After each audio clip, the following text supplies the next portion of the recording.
त्रिकोणमिति है, ठीक है।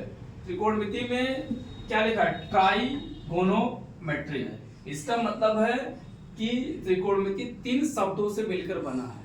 तीन शब्दों का खंडन हम करते हैं तो ट्राई प्लस गोनो, देखो मेट्री, मेट्री पता क्या होता है? ट्राई प्लस गोनो प्लस मेट्री, यानी ट्राई का मतलब हो गया तीन, गोनो का मतलब हो गया भुजा या वर्ग या कुछ भी कह लो, मेट्री मतलब मापना, यानी तीन भुजाओं से निर्मित किसी भी चित्र को या किसी भी क्रम को हम क्या करते? त्रिकोणमिति, जिसमें तीन भुजा दी हुई है, जिसको हम मेजर करते हैं। मेजर मतलब मापना, मेट्री। तीन भुजाओं से निर्मित किसी भी चित्र को या किसी भी प्रतिदर्श को हम क्या कहेंगे? त्रिकोणमिति। हिंदी में करा त्रि प्लस कोण प्लस, जिसमें तीन कोणों को हम मापते हैं। अब तीन कोण क्या क्या हो सकते हैं अच्छी तरह पता है हम लोगों को। एक ये हो गया, एक ये हो गया, दूसरा ये हो गया।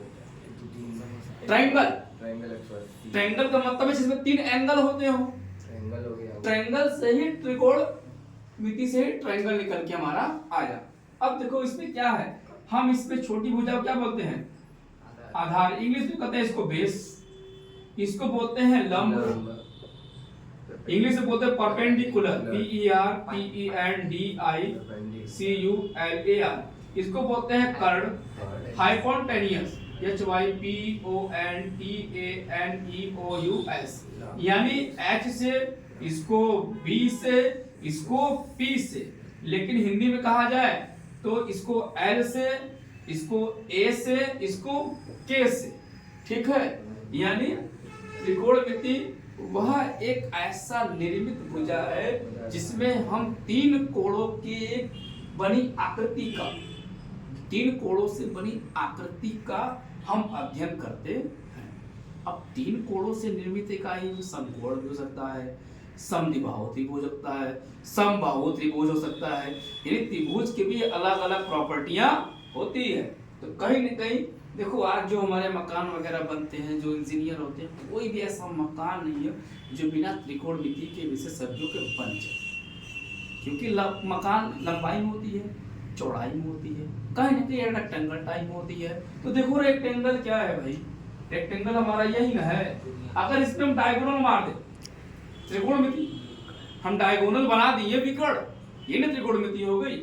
ऐसे बना दिया, त्रिकोणमिति हो गई। सपोज करो हम स्क्वायर ले लेते हैं, स्क्वायर में भी देखो डायगोनल मार दिया, हमारा विकर्ण बन गया, डायगोनल हो गया।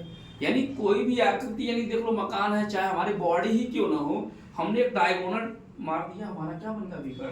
तो विकर्ण बन गया तो तीन पार्ट हो गया ना, एक पार्ट, दो पार्ट, तीन पार्ट, यानी एक पार्ट, दो पार्ट, यानी सबसे बड़ी भुजा क्या हो गई? कर्ण हो गई। उससे छोटी क्या हो गई? जिसको हम हाइपोटेन्यूज कहते हैं। उससे छोटी लंब हो गई, जिसको हम परपेंडिकुलर कहते हैं। और सबसे छोटी हो गई आधार, इसको हम बेस कहते हैं। क्लियर हो गया? यानी त्रिकोणमिति समझे क्या हुआ? तीन कोणों से निर्मित वह आकृति जिसमें हम उसके अलग अलग रूपों का अध्ययन करते हैं। अब कौन कौन से रूप है? हिंदी में कहते हैं तो लंब, आधार और कर्ण, इंग्लिश में कहते हैं हाइपोटेन्यूज, परपेंडिकुलर और बेस। क्लियर हो गया? देखो ये हमारा होगा पूरा त्रिकोणमिति का एक अध्ययन। अब आगे हम बढ़ते हैं त्रिकोणमिति के विषय में। देखो आगे चलते हैं। एक है पाइथागोरियस, पाइथागोरस,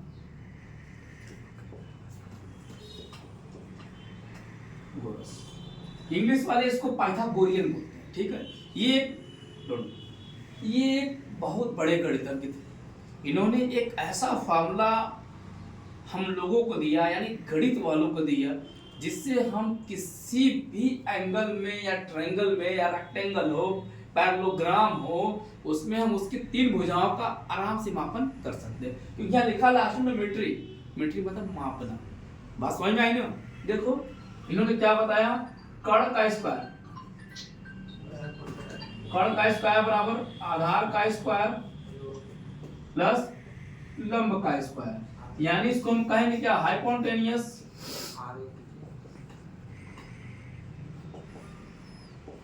हाइपोटेन्यूज का स्क्वायर बराबर बेस का स्क्वायर प्लस PERPENDICULA स्क्वायर, यानी h का स्क्वायर बराबर b का स्क्वायर प्लस p का स्क्वायर।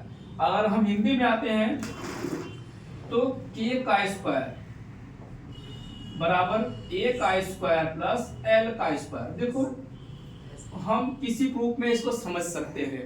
अगर इंग्लिश के थ्रू में पढ़ोगे तो हाइपोटेन्यूस का square is equal to base का स्क्वायर प्लस परपेंडिकुलर का स्क्वायर, या h square is equal to b square plus p square. या हिंदी माध्यम के तौर पर इससे हम लोग ईपी बोर्ड में लड़के पढ़ रहे हैं तो इस ईपी बोर्ड में k square is equal to a square plus l square, यानी सबसे बड़ी भुजा कर्ण हो गई, उससे छोटी लंब हो गई और सबसे छोटी आधार हो गई। ये बात क्लियर हो गई। सपोज करो जैसे मान लो इतना समझ में आ गया ना। अब एक हम क्वेश्चन लेते हैं। क्वेश्चन में क्या लेते हैं, जैसे मान लो दे दिया यदि sin a बराबर 3/5, ठीक है, तो शेष पांचों कोणों का मान ज्ञात कीजिए। पांचों कोणों का मान ज्ञात कीजिए, ठीक है। ये हमारे पास एक क्वेश्चन आ गया। अब हम तो क्वेश्चन हमको मिल गया sin a बराबर 3/5, तो शेष पांचों कोणों का हमको मान ज्ञात करना है। अब हमारे माइंड में कॉन्सेप्ट है कि ये पांच कोण होते कौन से हैं, ये पांच कोण होते कौन से हैं। तो हम चलते हैं पांचों कोणों की ओर, इसको मिटाते। ये हो गया क्लियर? Yes sir.